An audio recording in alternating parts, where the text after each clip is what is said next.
সারা দেশের রাজপথ থেকে শুরু করে সীমান্তবর্তী এলাকা পর্যন্ত বর্ডার গার্ড বাংলাদেশ বিজিবির আকস্মিক ব্যাপক উপস্থিতিতে জনমনে তৈরি হয়েছে চাঞ্চল্য।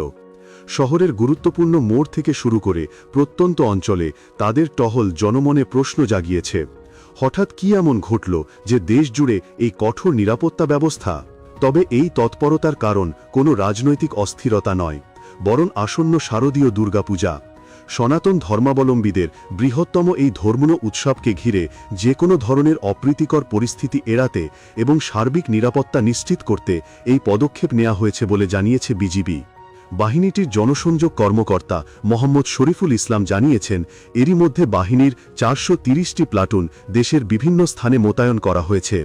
বিজিবির নিরাপত্তাধীন মোট 2857টি পূজামণ্ডপের মধ্যে সীমান্তবর্তী এলাকায় রয়েছে 1411টি এবং দেশের অন্যান্য স্থানে রয়েছে 1446টি পূজামণ্ডপ।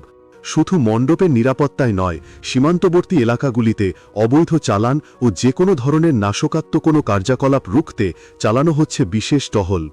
আইনশৃঙ্খলা পরিস্থিতি নিয়ন্ত্রণে রাখতে সারা দেশে 24টি অস্থায়ী বেস ক্যাম্প স্থাপন করা হয়েছে। উৎসব চলাকালে শান্তিপূর্ণ পরিবেশ বজায় রাখতে বিজিবির গোয়েন্দা নজরদারিও বহু অংশে বাড়ানো হয়েছে। স্থানীয় প্রশাসন ও অন্যান্য আইন প্রয়োগকারী সংস্থার সঙ্গে সমন্বয় করে বিজিবি সদস্যরা নিরবিচ্ছিন্নভাবে কাজ করে যাচ্ছেন।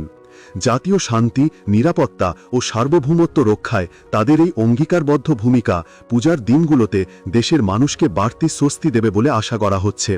এই নজিরবিহীন নিরাপত্তা ব্যবস্থা প্রমাণ করে উৎসবের আনন্দকে সুরক্ষিত রাখতে সরকার ও প্রশাসন কতটা তৎপর।